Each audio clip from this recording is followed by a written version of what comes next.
Hey guys, welcome back to my channel. I hope you guys are enjoying my current videos which are mostly foundation review. तो मैंने सोचा क्यों नहीं आज हम एक काफ़ी नोन फाउंडेशन का रिव्यू करें जो मार्केट में नया तो नहीं है लेकिन इसका फॉर्मूला ज़रूर चेंज हुआ है. सो वीडियो को एंड तक ज़रूर देखिएगा एंड लेट्स बिगिन. तो ये है L'Oreal Infallible 32 hour fresh wear foundation जिसका MRP है 1099 rupees and you get 30 ml of the product. Apply करने से पहले ब्रांड के क्लेम्स और शेड के बारे में मैं बात करना चाहूँगी. It is going to give luminous finish and 32 hours का ये फ्रेश लुक देगा. ट्रांसफर प्रूफ है, ऑयल एब्जॉर्बिंग फॉर्मूला है, इसमें विटामिन सी SPF 25 है, लाइट डिफ्यूजिंग माइक्रो पर्ल्स हैं. सो या that's like a high claim. Liquid foundation है ऑल स्किन टाइप के लिए, स्पेशली सेंसिटिव स्किन के लिए भी है, एक्ने प्रोन स्किन भी इसे यूज़ कर सकते हैं. फुल कवरेज देगा, बिल्डेबल टू फुल कवरेज है. एक बहुत बड़ा क्लेम यहाँ पे हो रहा है कि आप इसे 4 हफ्ते तक यूज़ करते हो ना तो आपकी स्किन ज़्यादा लुमिनस और ब्राइट हो जाएगी. ये स्किन केयर क्लेम ज़्यादा लग रहा है मुझे.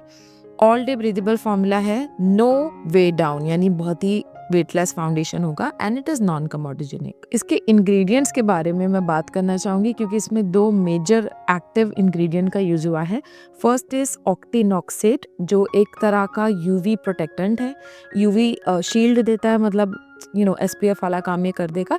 साथ ही में इसके अंदर और एक खूबी होती है कि आपके फेस पे जो प्रोडक्ट आप अप्लाई कर रहे हो ना, जिस चीज़ में ये एक्टिव इंग्रेडिएंट है उसका एप्लीकेशन काफ़ी अच्छा होता है. तो जो लुमिनस सा बेस है आई थिंक वो इस इंग्रेडिएंट की वजह से होगा. इस इंग्रेडिएंट से जो फाउंडेशन का ग्रीजीनेस फेस पे होता है ना वो कंट्रोल होता है. सेकंड एक्टिव इंग्रेडिएंट है टाइटेनियम डाइऑक्साइड जो अगेन एक UV फिल्टर की तरह काम करता है.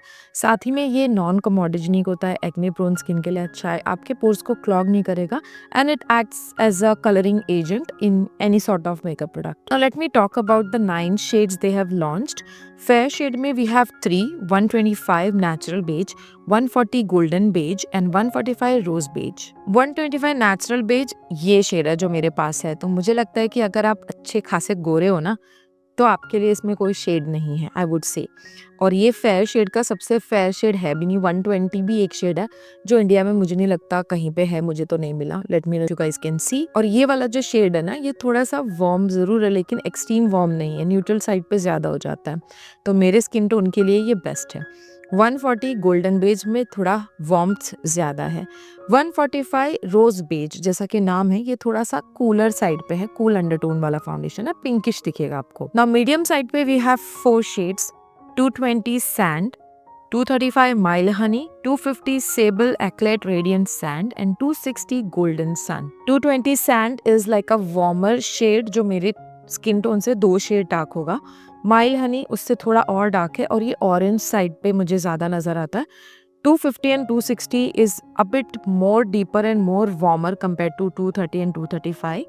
In fact, Golden Sun is also similar to sand undertone wise, लेकिन थोड़ा सा deep है. Now deep undertone पे we have only 2 options, 300 amber and 330 hazelnut. अब ये दोनों ही अच्छे खासे डीप शेड्स नहीं हैं, तो मैं कहूँगी फेयर कैटेगरी और डीप कैटेगरी के लिए शेड्स इसमें अच्छे नहीं है. मीडियम कैटेगरी में आपको medium to fair, medium to थोड़ा सा डैन, तो वो आपको इसमें मिल जाएगा. I think we got all the information that is needed. अब मैं इसे अपने फेस पे ट्राई ऑन करूंगी. सबसे पहले मैं मॉइस्चराइज करूंगी. एम्ब्रियोलिस का मॉइस्चराइजर मैं यहाँ पर यूज करने जा रही हूँ. प्राइमर मैं यूज कर रही हूँ Lakme absolute blur perfect. And you know the drill, we are going to do colour correction.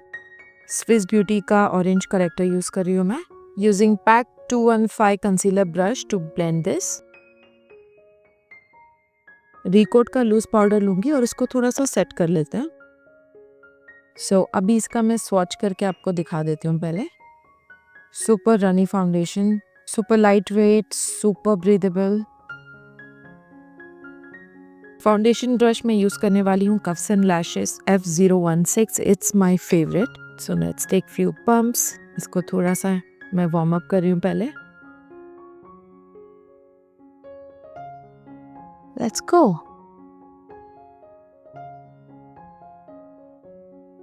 Ooh. Now that's some sort of blending. बहुत satisfying लग रहा है मुझे ये. इतना आसानी से बिल्ड हो रहा है, लेयरिंग भी बहुत आसानी से हो रही है ये. So surely you can have a very natural base as well if you wish to. This reminds me of NARS foundation. I like the fact इसमें आप किसी भी मोशन में ब्रश को यूज कर सकते हो, स्वाइप कर सकते हो, डैप कर सकते हो. You can do anything and you will still get this blended well. Just compare both the sides.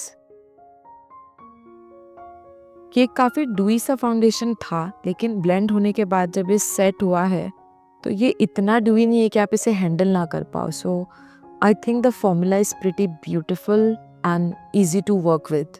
Now let me do this side as well with the beauty blender. Okay, and dot it.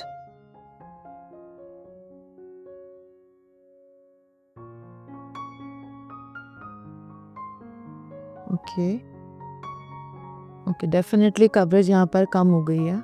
I don't know if it is the beauty blender, क्योंकि ये वाला मुझे लगता है कि थोड़ा product ज़्यादा ही सुकअप करता है. So that's the application on both the side. You can see by yourself. Transfer है वैसे तो, बट इतना ज़्यादा नहीं है. थोड़ा मोड़ा ही ट्रांसफ़र हो रहा है. और वैसे भी पाउडर तो हम लगाते ही हैं, right. Now let me complete my makeup, और फिर उसके बाद हम इस फाउंडेशन के बारे में डिटेल में बात करेंगे. So this is the final look. So let's get into the claims now. I do agree ये थोड़ा सा luminous finish देता है. It's not matte and flat. 32 hours fresh wear के बारे में मैं कुछ नहीं कहना चाहूँगी. It's too much to ask for. लेकिन मैंने इसे अराउंड 6 से 7 घंटा वेयर किया था. It was fine. Just that थोड़ा सा जो है ना मेरे माउथ के पास लाइंस में ये सेटल इन होने लगा था. और ये थोड़ा सा ऑक्सीडाइज भी होता है, तो आप एक आध शेड फेयर जाना चाहते हो तो आप जा सकते हो. ऑफकोर्स इसमें विटामिन सी SPF 25 है, तो फिर डेफिनेटली लॉन्ग रन में आपकी स्किन को ब्राइटनिंग का भी ये बेनिफिट दे सकता है. But that's not something I am looking into a foundation unless you are wearing it regularly. और SPF 25 है, तो आई कैन से कि डे टाइम वेयर के लिए परफेक्ट फाउंडेशन है. ये सुपर लाइट वेट है, which I definitely agree to. Now about the 4 weeks thing, I don't think so मैं उसके बारे में कमेंट करूँगी, क्योंकि मैं नहीं रेकमेंड करूँगी कि आप एक फाउंडेशन से स्किन केयर के बेनिफिट एक्सपेक्ट करें, although the brand is claiming so. Buildable to full coverage that I completely agree with. So now talking about my opinions, I think इसकी shade variety बहुत ही एवरेज है. Considering it is L'Oreal, they should have good shade range. At least Indian skin का तो ख्याल रख लिया होता, फेयर स्किन में थोड़े शेड बना दिए होते, डीप स्किन में बना दिए होते. अंडर टोन में भी आई थिंक कूलर साइड पे और न्यूट्रल टोन भी ऐड किए जा सकते थे. प्राइस रेंज की बात करूँ तो ये बहुत अफोर्डेबल नहीं है, बट नायका पे अक्सर ये डिस्काउंट पे आता है 20-25%. सबसे अच्छी बात ये कि ये इतना लाइट वेट है कि आपको पता ही नहीं चलेगा कि आपने अपने फेस पे कुछ लगाया है.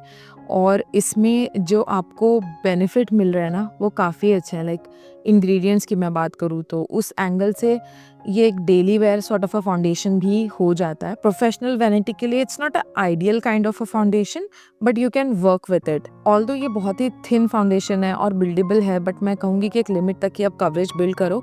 उसके बाद क्या होगा ना कि ये लाइंस वगैरह जल्दी जल्दी बनाएगा आपके फेस पर. So that's about today's video. I hope video अच्छा लगा है तो लाइक कर लेना, चैनल को सब्सक्राइब कर लेना, and I love you guys all. Bye.